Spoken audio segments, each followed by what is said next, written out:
Hello everyone. Welcome to our 3 phases to Fortify your SDLC webinar.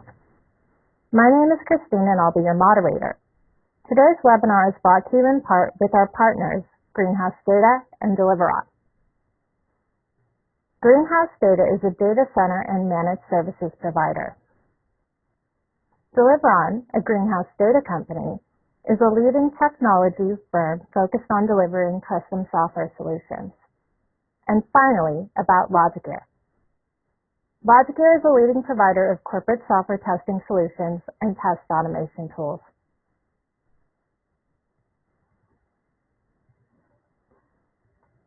Today's speakers are Luke Swords, Principal Consultant at House Data, Mike Douglas, Solution Consultant at Deliveron, and for LogiGear, our Senior VP of Business Solutions, Clayton Simmons. Thank you for attending today's webinar. Before I hand this off to Luke, I'd like to discuss a few housekeeping items in today's agenda. First, this webinar will be recorded and will be available within 48 hours. This webinar will be 1 hour in length. If you have questions during the webinar, please send them to us using the chat feature. We will hold them for our Q&A section. Today's agenda is as follows. First, we'll discuss the 3 phases for fortifying your SDLC. Throughout the webinar, Mike, Luke, and Clayton will all share their experiences and offer solutions for each phase. We'll have a Q&A section, and then we'll close with final thoughts. Take it away, Luke. Great. Thanks very much, Christine. So today we're going to look at 3 phases that fortify the SDLC process and try and highlight some of the key factors and being especially mindful of the events since March, which has made such an impact on this journey going forward. So in phase 1, we're going to look at fortify and stabilize and how critical it is to have a cloud-first approach coupled together with a security focus and the importance of collaboration and staying connected amongst your teams. And then moving on to the importance of solidifying your testing and automating more, which is going to be a common theme across all 3 phases. In the next phase, in Rethink and Reinvent, we're going to look at streamlining app delivery and eliminating silos and empowering workforces and creating more autonomy within your teams, as well as diversifying risk with resourcing. And finally, in phase 3, when we're going to look at advance and accelerate, and setting aggressive milestones in your agile, DevOps, and customer experience journeys, restructuring your expectations and organizational milestones where you can utilize tools like AI and ML, which will allow you to focus less on the manual operation tasks and more on innovations. So, beginning in phase 1 and the cloud-first approach. And in reality, if you want to achieve scalability and resiliency in your environment, you really need to be looking towards the cloud and having a clear strategy to do that. Moving your dev, test, and QA environments into the cloud needs to be a very deliberate strategy that everybody is on board with, particularly if your ultimate goal is to get to a continuous delivery model.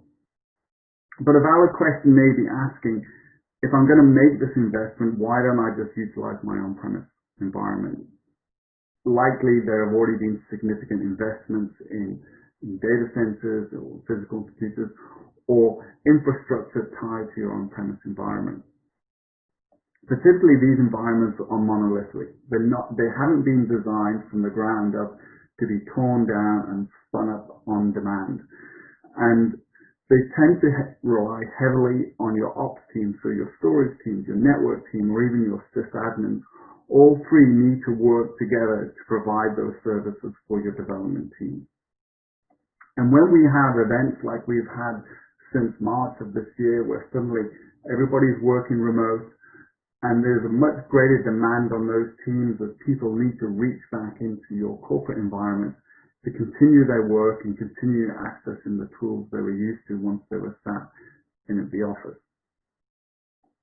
And when your core IT teams are stretched from an infrastructure point of view, it then has a downstream effect on teams like your delivery and your development teams that still need to be able to respond to customers and continue their work, albeit in a remote manner.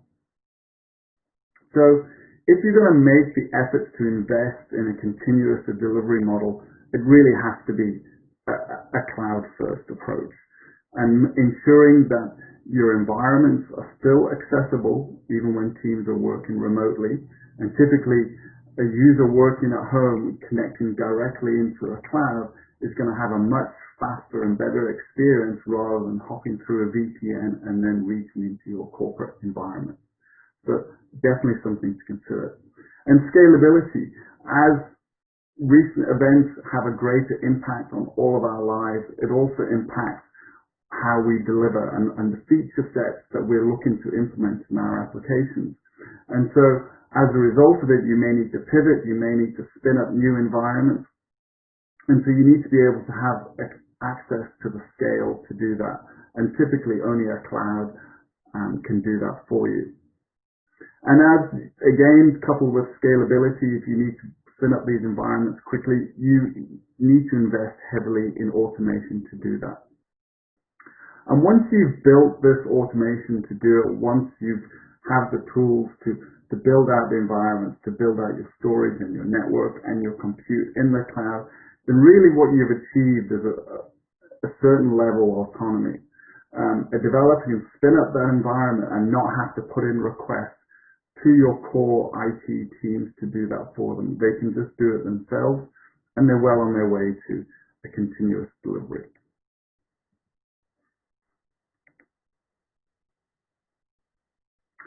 So as we move to the cloud and as we're changing, security has to be a very important focus. And here I just want to highlight on two aspects of security, the infrastructure management side and the identity side. Obviously, there are many more aspects of security that we don't have time to cover here, but we really feel these two are some of the more important ones, particularly in the current climate.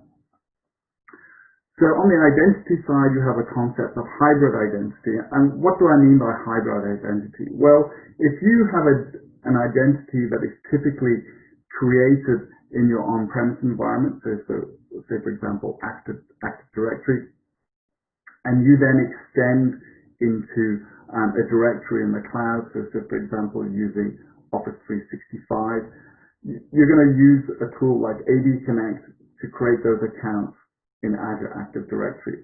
And what you have there is a hybrid identity model.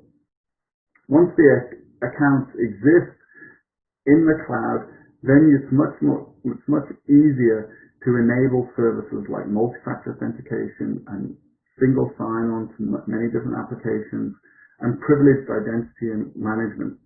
These are all services that are very easily enabled because the identity exists in the cloud as well. And it also adds to the additional layers of security that you're able to provide. So gone are the days where security just meant a good firewall and antivirus on the desktop. It's really a multi-layered approach, and each of those services contribute to that. Particularly when we're talking about DevSecOps, where security now is everybody's responsibility from the ground up, from your workstation and your user identity right the way through to your development processes and managing your server infrastructure. So you can use tools like managed identities. So if credentials need to be built right into the code, you can tie the service principle of an identity to the actual resource that's using it, and they can be coupled together and enjoy the same life cycle. On the infrastructure management side, we have two areas that we really think are key. First, with everybody working remotely, they still need to be connected, and they need to be connected in a seamless experience similar to what they had when they were connected in the office. So the importance of managing laptops and devices that the users are using at home is critically important. They shouldn't be treated as islands on the internet where there is no corporate oversight into what's happening on those workstations from a security and configuration management point of view. So we need to be able to ensure that security updates are deployed We need to ensure that they're still compliant with any other regulations that you need to be as an organization. You still need to be able to deploy applications, and now there's even the ability to ensure that an operating system can be deployed that meets the company's needs all over the cloud. From the infrastructure side of things, as you have the requirement to build out dev test environments at scale, you need to obviously invest in automation to do that. And so utilizing infrastructure as code tools like ARM templates for Azure or CloudFormation templates for AWS, and building additional tools to build upon that like Ansible and Terraform. These are all ways that you can document your environment in code and deploy it at scale. And so both on the infrastructure management side and the identity side, there is this constant need to be monitoring threats to both sides there. So what we talk about when advanced threat protection is using the cloud to analyze if somebody is logging in from New York and you see a login in Seattle 30 minutes later, obviously that can't be the same person. So what you can then do is force a multi-factor authentication on that user and just, hey, I just want to verify you are who you say you are and you're not a bad actor. Again, this can all be automated through policies and conditional access that is available and deployed by the cloud. On the user side, on the workstation or the infrastructure side, we have seen many cases of the impact of ransomware or malware can have on an organization. It can literally grind an organization to a halt and have a serious impact on the business. So constantly analyzing logs, security logs, ensuring those systems are compliant and up to date is absolutely key for your business continuity and ultimately to your continuous deployment. Another aspect we have seen as this change in culture as we're working more remotely is the importance of collaboration and staying connected. So no longer really can teams have the water cooler chats that is so really often productive, is that all of this is now happening over collaboration tools. And really, the modern collaboration tools are all solely cloud-based. On-premise collaboration tools, they encounter scalability issues. They encounter issues when you're trying to work with outside organizations or when they need to be upgraded or when you have additional demands on it where people are working remotely. These are all constraints and they affect your ability to stay constantly connected and working as a team. So what cloud-based tools give you is the scale. If you want to bring on additional users, if you suddenly want to have additional users via video conferencing, you're not relying on your corporate infrastructure to do that, which is can be a constraint. Also, cloud-based tools allow you to communicate much more easily outside of your organization. So you're no longer really visiting customers as much as you are now, if at all. So the importance of face-to-face meetings with the customers and how easily this happens is much more important. We've seen enormous rise in tools like Zoom and Microsoft Teams, and with that has become an impact to those organizations. Zoom had a number of security concerns when people started using it at scale. Microsoft Teams suddenly felt that, well, Zoom has the 3x3 video call, we need to do that. And they literally deployed that feature to millions of people across the globe in weeks. And they were able to do that just by the sheer fact of the next time you launch that application, the update is there. So this is a new model for delivering collaboration tools at scale. You never got that with an on-premise based tool. So as we see more and more collaboration tools come onto the market to meet those remote needs, demands, there is a risk of explosion of the tool set within your organization. And Team X are using one application and team Y are using something else. And when you have multiple collaboration tools, there's the risk of creating too many silos. You're not sure whether the document that the customer sent you came via chat, or they uploaded it to the SharePoint, or they emailed it in. So it's important to keep track of which information is going to sit where when you're utilizing collaboration tools like that. And so this also speaks to having a very clear strategy within your organization. So if you've decided you're going to use Slack to do so, make sure everybody is on board with that and you set up your channels accordingly. And people are using the tools effectively and according to the best practices. So if you're working on a document, really gone are the days where you would email that spec around asking people to edit it, increase the version, they put the comments in either the email, some will put it into the document. Collaboration tools have now solved that problem. So it's really important that you educate your organization to say, okay, this is how we comment on a document. We store it in a cloud. We use the version history. We don't increment the numbers. We let the tool handle it for us. And so, again, you're just adopting the best practices of those tools. And so with that, I'm going to hand it over to Clay, who's going to talk a little bit more about the experiences of working remote and also the impact of your testing and the importance of solidifying it. Fantastic. Thanks, Luke. I appreciate it. Yeah, so in fact, a lot of the things that Luke had mentioned in his piece, I think you're going to see realized in QA organizations during this time of COVID-19. Obviously, with disparate teams, various tools, you can imagine that the QA organizations had quite interesting challenges ahead of them. How I approached my section was this. I went and interviewed a few of our customers, and I basically asked them, if you had to do it all over again, if you knew COVID-19 was going to hit your front door in the March timeframe, what would you have done differently? And I got a very interesting outlook in terms of feedback. Some of it I'm not too surprised, but a lot of it I was.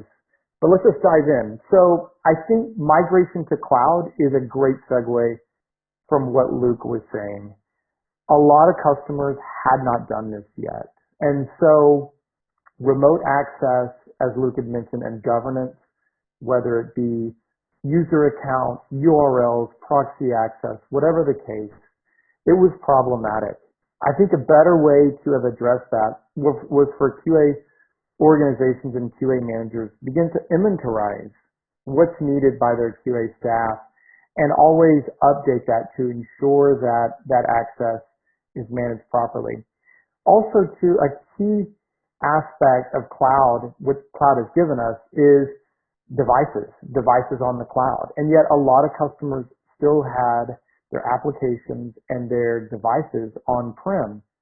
So when they received work from home orders, that was really difficult for them to go and issue a limited set of devices to a very broad, geographically dispersed team. I think now a lot of our clients have realized the value of cloud and putting those applications and devices under test on the cloud. Also, too, let's talk about environments. In a traditional QA organization, they're often dealing with various environments, a dev environment, a UAT environment, a pre-production environment, a production environment, QA environment, etc.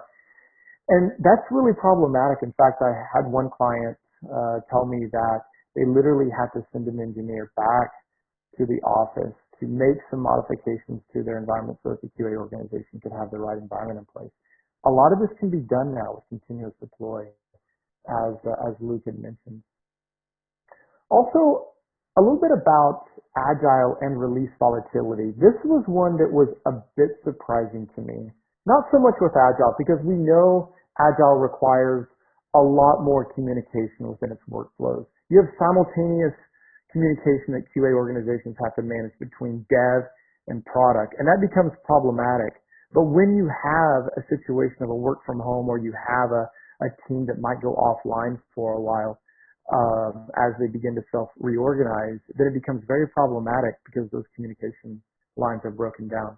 But what I found interesting was a lot of my customers were suggesting that they actually had to accelerate releases during this time, which was very surprising to me. Normally, I would think that they would want to slow down and better prepare themselves. But we found that a lot of the customers had to get things out quicker for a couple of reasons. One is that COVID was impacting their business and they had to get things out sooner. Other is they weren't sure of their future and what they were going to be able to release on a regular scale. So they had to get those more important updates out quicker. And so that just really exacerbated things even more.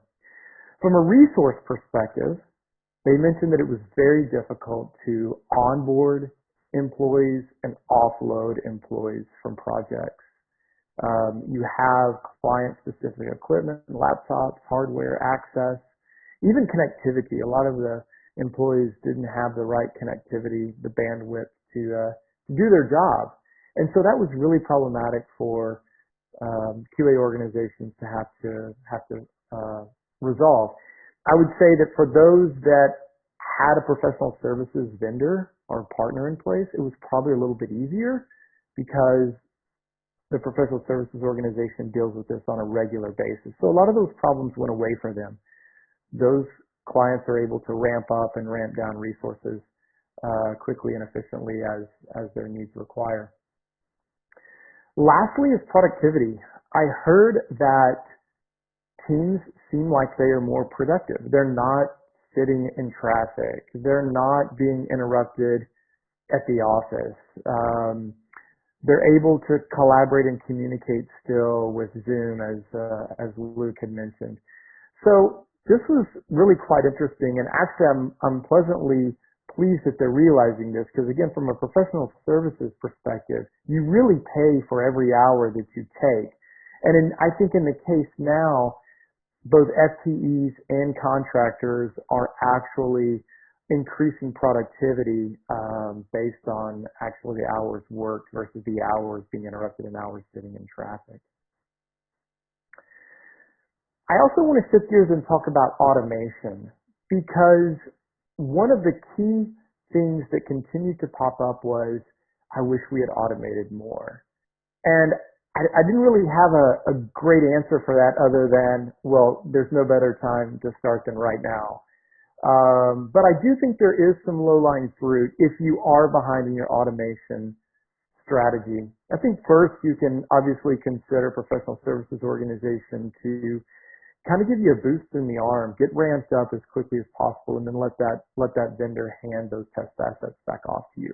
You could also consider looking at your unit tests and seeing if those developers have quality scripts that can be reused in regression. Those are just a few ideas. But one of the things that I really thought would be extremely valuable in this situation is automating automation. And I think Luke had mentioned the aspect of automating across a lot of various endpoints. It's no different in QA in the sense that we do have automation scripts, but traditionally you still have to have somebody execute those. But with intelligent frameworks, you're able to categorically identify which test script is used for which case, whether it be a build qualification or a full regression or a regression to UAT or whatever that is. You can categorically specifically identify which script you want to incorporate in those builds and let the frameworks do it for you. That way, when CI servers identify new build releases come in, get checked in, the CI servers takes control and they initiate the automation scripts without any human intervention at all. And in terms of these very difficult times, having things more automated, having intelligent systems do more work for you, obviously is a lot more beneficial. On the softer side, and my last note on this particular slide is the human factor. And I wanted to include this because it did get brought up kind of in between various points. And it's really something like this. COVID is very difficult, and it has been very difficult, and it even has been even more so difficult for others than relative to other team members, especially if you were having to do work from home and stuff like that. And so there's good ways to navigate around that. There's some lessons learned that I picked up. Things like virtual lunches without any agendas, Zoom happy hours, which we actually even participated in here at LogiGear, and it was a lot of fun. And then also a model of a work from home to a work from anywhere. The idea basically is you're still getting the work done. The productivity is still there, but instead of having to be in your cramped bedroom, perhaps you're doing this from a campsite or some other location that is more interesting. And I think we're seeing a little bit of this, especially in the summertime, where people are saying, hey, I still have to get out, get away. And I think that that's valuable because they not only they recharge the batteries after hours, they're actually able to do their work and remain productive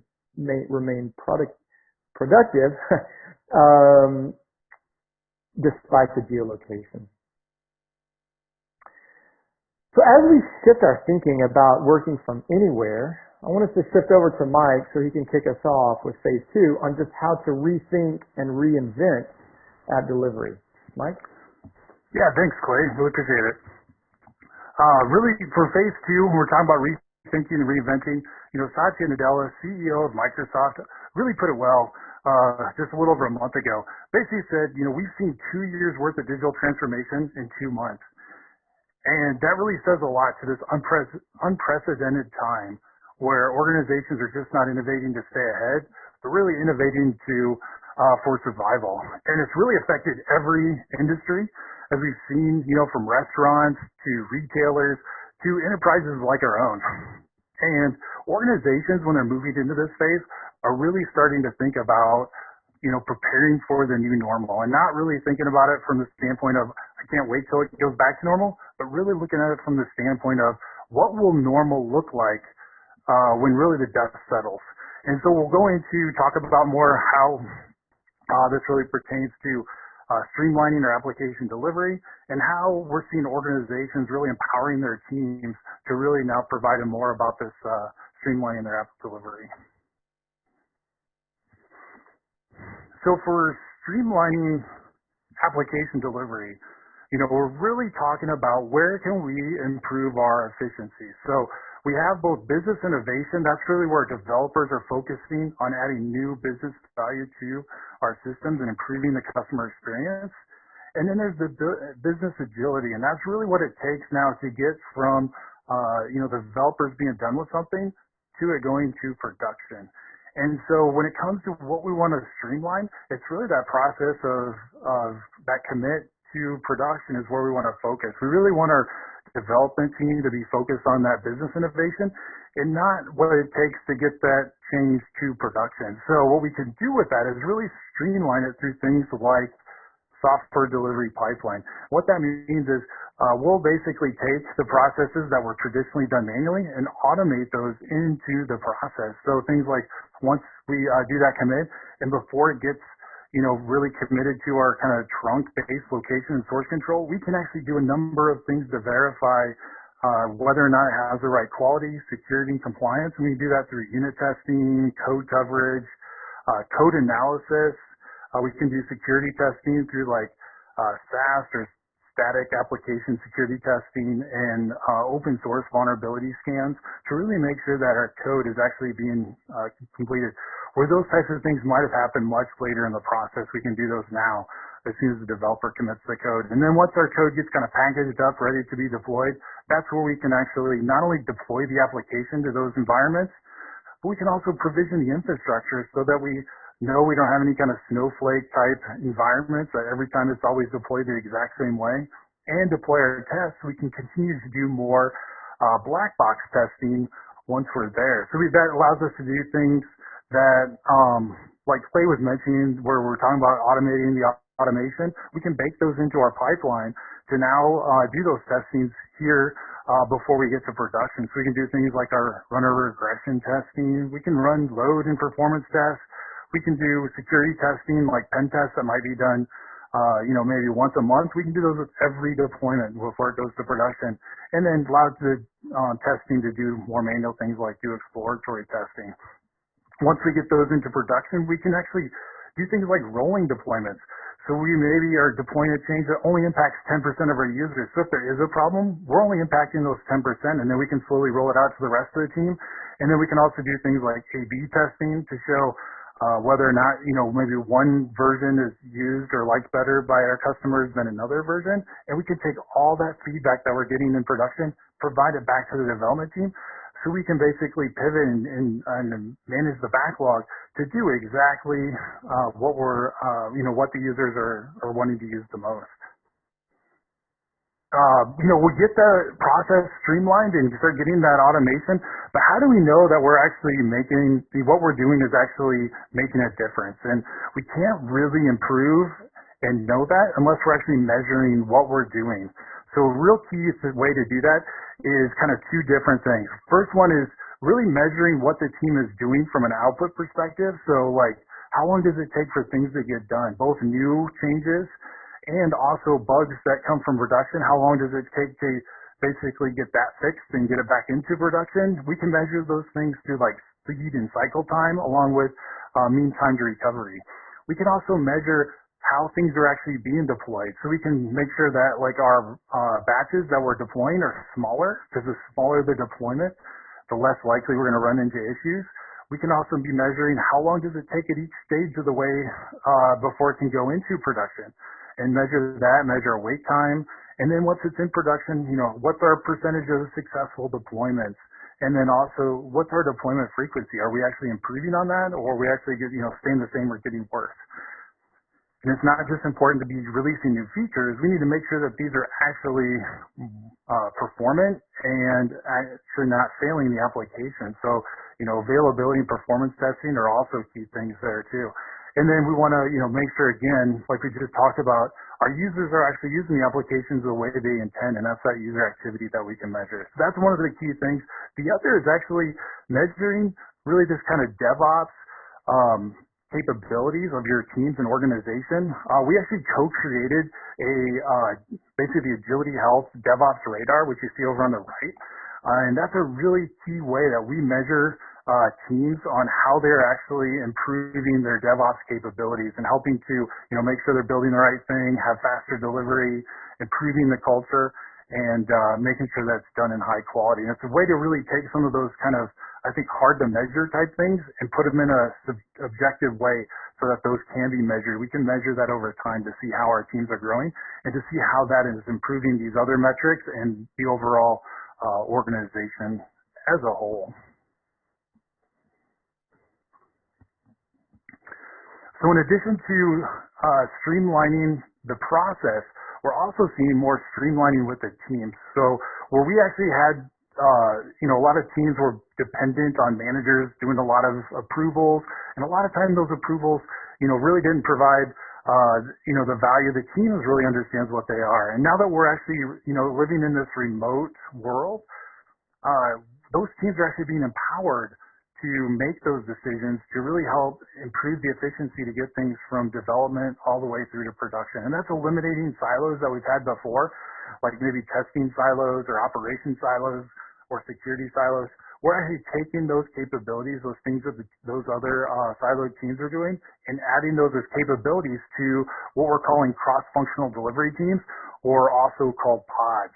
And what those can do then is those capabilities, once they have those, they can actually make those decisions and really have that team empowered to manage everything to production. We don't have to wait for other teams, and we don't have to basically hand things off. This team can really manage those through.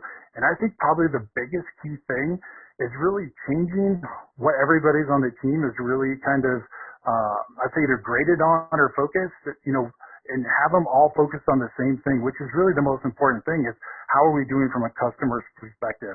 And if we all align to that, that helps us move through this process much, much faster. And that's what this empowering teams has really done.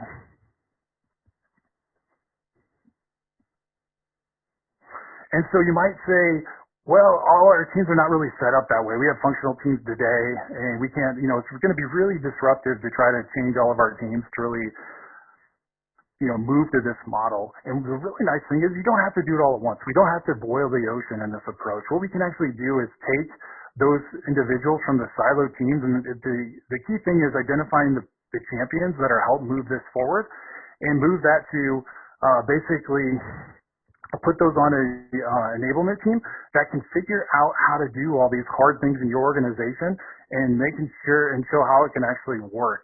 And what this does is it creates a case study then that the rest of the teams and the rest of the organizations can see how this can work, and will really help drive it forward to then how you can basically reallocate these individuals, these siloed teams, into these delivery teams that you can see over on the right.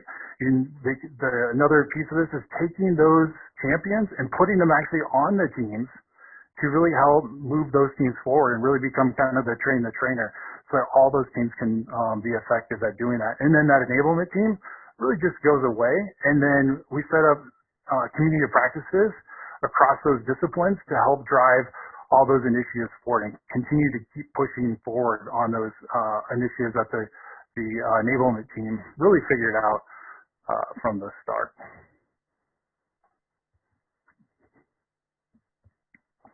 All right, I hand it over to Clay. That'll continue talking on phase 2. Thanks, Mike. I apologize. I was on mute. Listen, I want to double click on the box you had 2 slides ago labeled testing, because in testing organizations, the resourcing is somewhat complex. You often have, thank you very much. You can go back now to the other slide. Thanks, Christine. You often have various disparate teams, geographically dispersed. And I think a lot of today's QA organizations see this QA organization as a, let's say, track and field event. In other words, there's various events.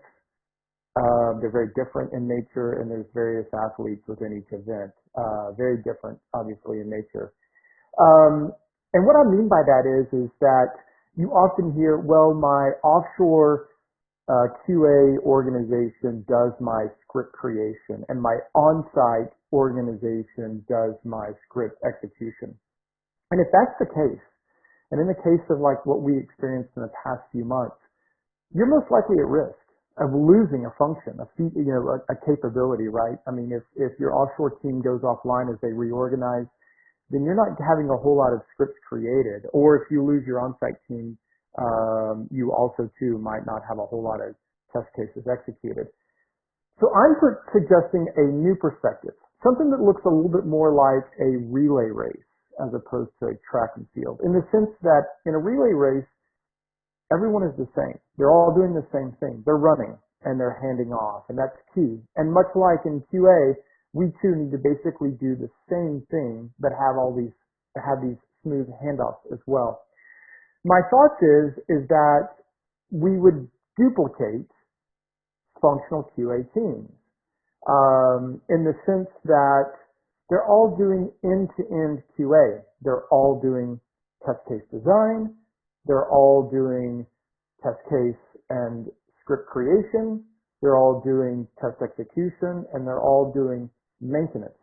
And you're not organizing anymore on function, but you're organizing on epic. What this means is that you're able to rotate these teams on an as-needed basis. As more epics come on board, then you load balance the various teams depending on their geographical location. And much like an IT data leader would manage a data center, so too would you manage your resources from a QA perspective, so that if, in a case of a data center, if the data center were to go offline for some reason or another, it quickly moves over to another data center, and the end user doesn't experience any lapse or change at all. We see it happens probably all the time for us, as Google is constantly doing load balancing from one data center to the next. So too would QA resourcing. So in the case of like the pandemic, when you had an organization that might have gone offline temporarily as they self-reorganize or as they begin to normalize to a work-from-home model, you don't lose that end-to-end QA. You basically are able to move those responsibilities, those end-to-end responsibilities from one team to the next, and it eliminates the calamity. Now, a lot of people say, well, that's great and all, during times of pandemic, but is that really necessary for, times of normalcy? And I would say, yes, it is. Because quite honestly, as Mike had mentioned before, you've got to break down these silos, and you've got to have this true end-to-end orchestration, especially within Agile. And in times of normalcy, you load balance based on the workload, based on the feature requirements, based on even the economics associated to your workforce. Lastly, I want to consider a couple of other ideas. So traditionally, most of the IT outsourcing for quality assurance has been in India. But there's other geos, and Vietnam is one of those. In fact, and I quote, Gartner had mentioned Vietnam as an offshore service location that is growing and gaining traction. It was actually in the top 30 in 2010 and is now the top 5, which is very interesting. It's low cost, and it also has a highly skilled autonomous technology workforce there. What's also interesting is that out of 97 million people, not a single death yet, today even, from COVID-19. What this says is that these geographical regions are in fact very different, and they each have their own benefits, and it's up to QA managers and QA leaders to leverage, navigate what's available, and maximize your efficiencies there. One other last consideration that I wanted to bring up, and that's the on-site versus offshore model. Today, there's a lot of on-site resources, and they're quite expensive, even contracted on-site resources. But a lot of vendors, including ourselves at LogiGear, we have invested in delivery centers onshore using domestic U.S. resources, actually based here in Texas for us, but allowing you to save a lot of money, because ultimately you're not getting the ROI today of an on-site resource if they're working from home. So it doesn't really matter if they're working down the street from their home or if they're working down the state from their home. From you, the only thing that matters is this productivity is achieved, and they're available during your same time zone. So it allows you to really maximize your return on investment by leveraging an onshore model. This takes us to phase 3, where we want to see you advance and accelerate your success with things like technologies and new innovations and actionable milestones. And here I always tell my customers to recognize where they are within their QA journey, where they are within Agile, where they are within DevOps, automation, etc. Because all of our clients are in various places. So where are you, first off, and be honest with that disposition, and then how satisfied are you with regards to your move forward into your journey? If you're not satisfied, and chances are you're not, you got senior leaders that are saying, hey, we need to release faster, we need to reduce costs, whatever the case is, prioritize those needs and expectations that your organization has on your QA groove, and identify your end state. Because ultimately, with an end state, a disposition, and prioritization, you're able to set actionable milestones that are limited by time, that allows you to go back into your organization, and it's even organizations that don't belong to you, because obviously in Agile everything is highly interdependent. Delegate those responsibilities to move and advance your organization forward into your aspirations within your journeys. Also push a little further. Things like security most likely will be a requirement that you might not already be thinking about. Create actionable milestones to recognize that SecOps very well might be an aspect that you'll need to include. Data, obviously, is something that we all talk about, and incorporating analytics and continuous feedback loop certainly might be something you might want to consider in your milestones. Lastly, customer experience. the voice of the customer, bringing that back into the SDLC. If you haven't already thought about incorporating these things into your end state and into your milestones, it's certainly worth considering because ultimately they will face you sooner or later. All right, in a couple ways, we're really seeing organizations take advantage and start, moving faster and accelerating is leveraging technologies that, have been around for a while, but using them in different ways. The first one is key with artificial intelligence and machine learning. So traditionally it's been, highly used for data analytics. But with, the pandemic and really having our workforce, really at risk here, they're actually using these tools in ways to help build that workforce resiliency. And one of them is with chatbots. They've really gone a long way from being that kind of annoying pop-up in the bottom right of your screen to really being able to help direct users to, exactly where they need to go, or what they, were looking for without actually having to involve, a human. A high percentage of those to really be taken care of with that. So when our workforce is at risk, that's a great way to help kind of mitigate some of that. The other thing is through robotic process automation. And what that is really about taking some of those trivial, routine, and actually even error-prone, from a manual standpoint, processes and automating those processes so that they can essentially still continue even if we have disruptions in our workforce. So that's another key way. In addition to that, it's really about using AI to help improve the customer experience. And a couple different ways we've seen organizations do that. And the first one is about taking advantage of intelligent applications. And intelligent applications really means not only building the applications to work in a certain way, but really learn from how your users are using the application and actually tailor the way it works to really match the user and give them even a better experience than was originally designed in the application. And the other way is through artificial intelligence testing. And so, we're building a lot of automated testing in place, but to actually have automated testing, be able to actually learn your application and be able to grow with it. So if your application changes, it can actually understand, what is actually, what those changes are and understand if it's something that yes, should be there or no, it's something, hey, we need to bring back to the developer's attention to see if this is supposed to be there. And we can actually take advantage of some of that machine learning to do that.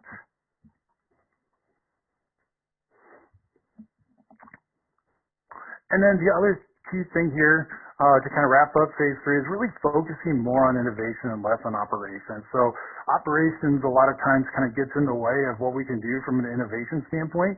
And so we've seen a lot of trends like this in the industry. Like the first one is leveraging site resiliency engineers.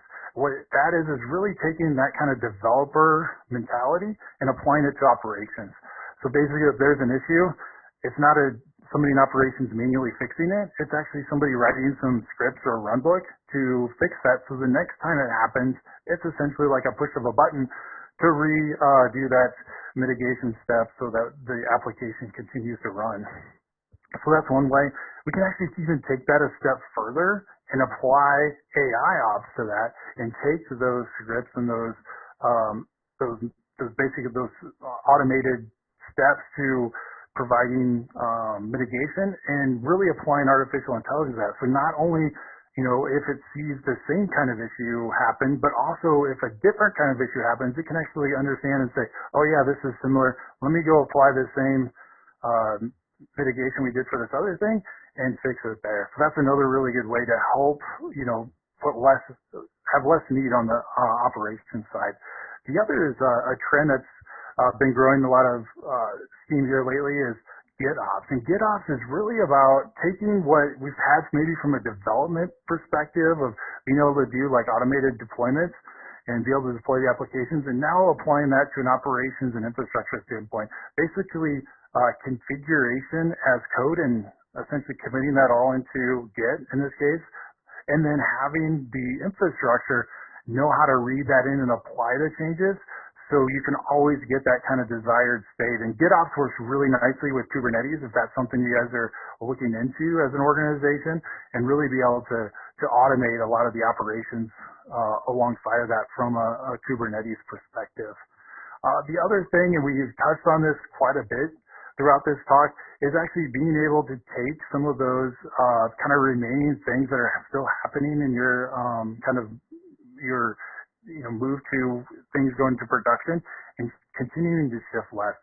And these kind of tend to be some of the, I'd say, the final ones to kind of move over, and that's compliance. So really taking, what we would traditionally have done in like a change advisory board, or, having to get like 5 approvals before a change can get in production, find out what we really need the application to be able to do before that goes into production and automating those into it. So now what we can actually do is compliance can actually be used to improve quality instead of just making sure we're checking the boxes for audits. And that's a really important and really thing that we've seen a lot of companies that are moving forward doing.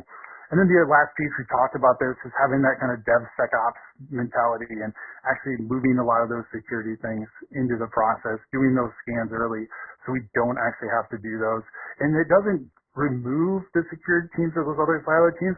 What it does is actually changes their focus from doing like routine reviews to actually looking at what we're doing and how can we improve it and how can we improve to make things more secure.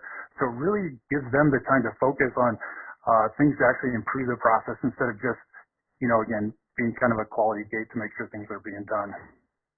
So that's kind of the wrap up of phase 3. So then, really what's important, and Clay touched on this quite a bit at the beginning of phase 3, because phase 3 is about accelerating and about, establishing those forward-looking, pushing the limits on those things, but identifying where you're at in this process, whether you're in phase 1, phase 2, or phase 3, or continuing, to improve in phase 3, but identifying where you're at, building that journey like Clay mentioned, and then, basically working to keep improving and keep moving along there.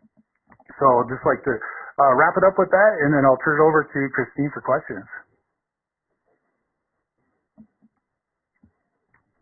All right. Due to time constraints, I'm going to encourage everybody to enter the Q&As, and we'll follow up with these after the webinars. However, we did receive a few questions during the chat. I'm going to run through these right now. Luke, this question looks like it's for you. It says, we're concerned about identities being in the cloud. Doesn't it make them more likely for breaches? Yes, that's a good question. And you would think so, but utilizing some of the features that are available for identity in the cloud means you can actually strengthen your security posture for identity. So it is much easier to implement multi-factor authentication, and for high privileged accounts you can use privileged identity management. So these are additional controls that you can wrap around identity much more easily. And then coupled together with the threat analytics that you can use where you're monitoring logons, you can see bad or logins happening from across the globe using one identity. It can raise signals that there's suspicious activity.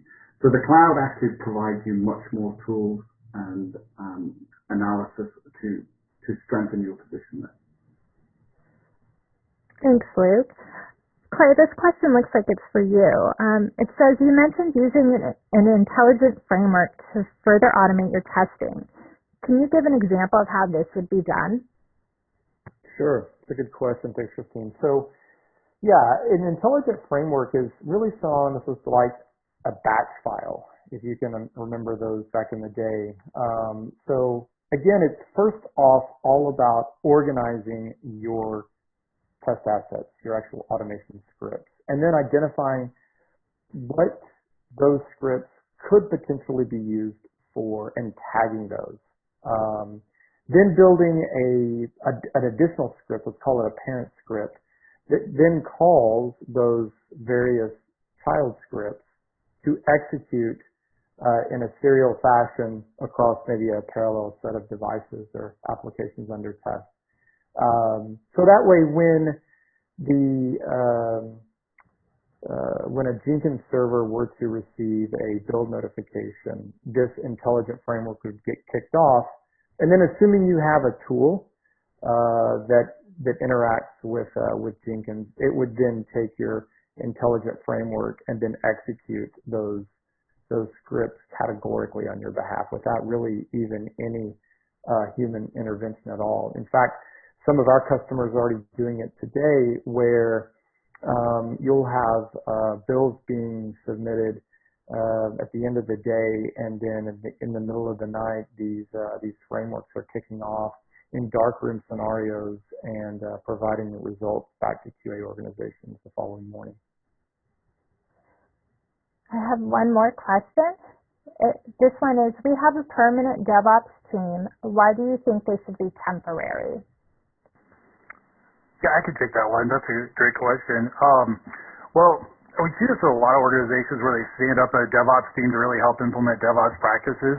But really the idea of DevOps is to eliminate silos. And by putting a DevOps team kind of in between your development team and your operations team, it's kind of building a silo there. So it's kind of looked at more as an anti-pattern. That's why we really want to just create this temporary team to kind of lay the foundation and do kind of the heavy lifting, and then let the teams really drive it from there and have that team have those team members go back to those teams to really help move that forward.